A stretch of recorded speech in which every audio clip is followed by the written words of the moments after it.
In the 4th century AD, two powers emerged in the northern part of the Indian subcontinent and the Deccan region. The power that emerged in northern India is known to most of us. I am here talking about the Guptas. The Guptas had a great impact on the history of the Indian subcontinent. But when it comes to the power that emerged in the Deccan region, we find that this power is not well known.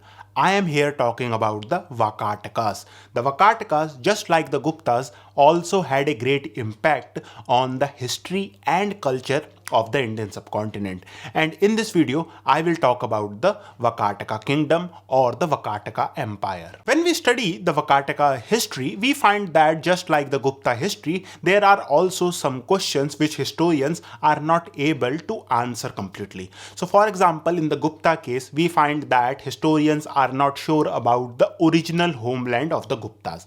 The same is true of the Vakatakas. So we find that there are two views when it comes to the original homeland of the Vakatakas. Some scholars argue that the original homeland of the Vakatakas lay south of the Vindhyas, but other group of historians argue that the original homeland of the Vakatakas lay north of the Vindhyas. Now, in this video, I will stick to the argument that the original homeland of the Vakatakas lay north of the Vindhyas or north of the Narmada river.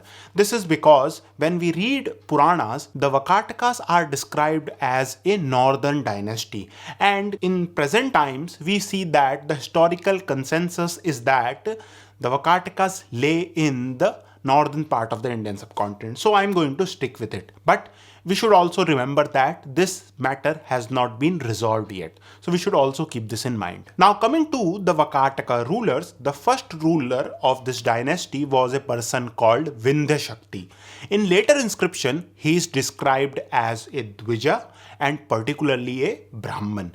And from the study of various inscriptions, it appears that the period of Vindhya Shakti's reign was around 250 AD to 270 AD. Vindhya Shakti is also mentioned in the Puranas, and we find that based on the Puranic description and also from the later inscriptions, Vindhya Shakti was succeeded by his son Pravarsen first.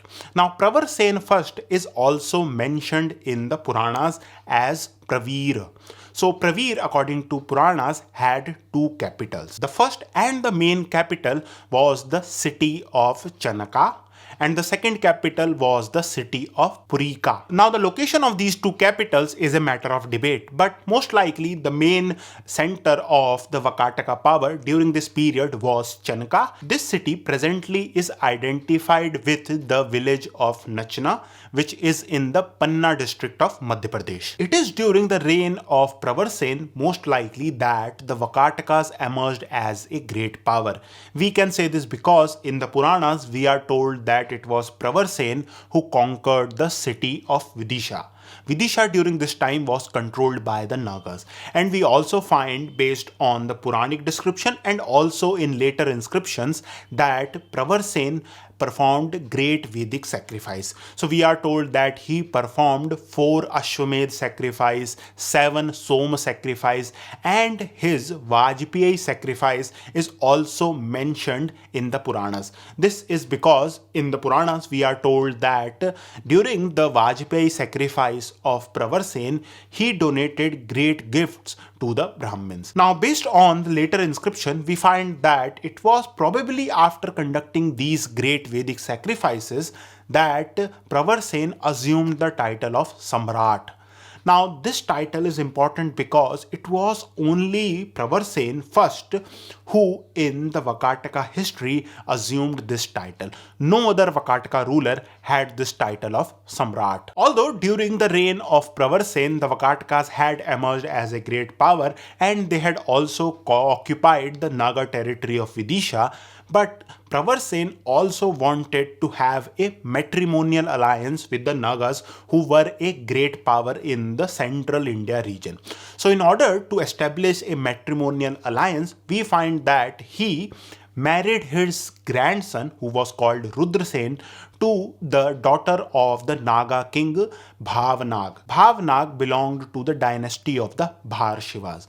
So because of this marriage, there was this great alliance between the Nagas and the Vakatakas. Now in the Puranas, we learn that Pravarsen's rule lasted around 60 years, and it appears that his son had died during his reign. So after the reign of Pravarsen, it was his grandson Rudrasen I who succeeded Pravarsen. With the coming of Rudrasen I, the political map of northern and central India changed significantly, as we know that Rudrasen I had married the daughter of the Bharshiva king Bhavnag.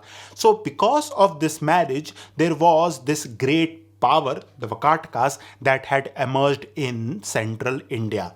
Now, what is interesting about this period is that in the Ganga Valley, it is the Guptas who are emerging as a great power.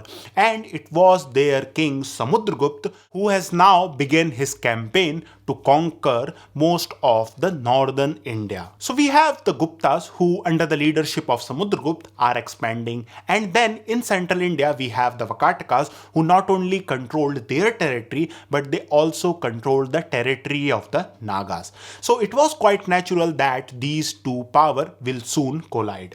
And that is what exactly happened. According to some scholars, the king Rudradev, which is mentioned in Samudragupta's Prayagraj Prashasti, was no other than the Vakataka ruler Rudrasen. And apart from Rudradev, the two Nag princes, Nagadatta and Ganapati Nag, are also mentioned.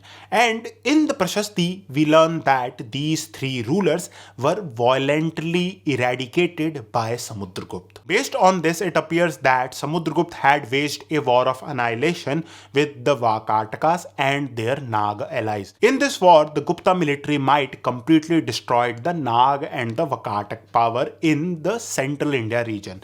And with these destruction, Samudragupta had now established himself firmly in central India, particularly north of the Narmada river. Now there are some scholars who argue that in the struggle with the Guptas, Rudrasen I might have lost his life, and it was his son who migrated with the Vakataka nobles south of the river Narmada. Whatever the case may be, it is clear that the Vakatakas moved southwards and now they were safe from the Gupta onslaught. After coming to southern India, we find that an important development took place within the Vakatakas. The Vakatakas were now divided into two branches. The first branch ruled in the Vidarbha region, and it was ruled by the son of Rudrasen I. He established his kingdom in the city of Nandhivardhana. The second branch was ruled by the son of Pravarsen I, called Sarvasen, and he established his kingdom further west in the Ajanta plateau. His capital was called Vatsagulma, and it is from the names of these two capitals historians differentiate the two branches. So on the one hand we have the Nandhivardhana branch, and on the other we have the Vatsagulma branch. Now it is in the Nandhivardhana branch, which is also called the main branch, that Chandragupta II, the Gupta emperor, married his daughter. How this happened will be discussed in a later video. You can watch that video here when it will be uploaded. Thank you for watching.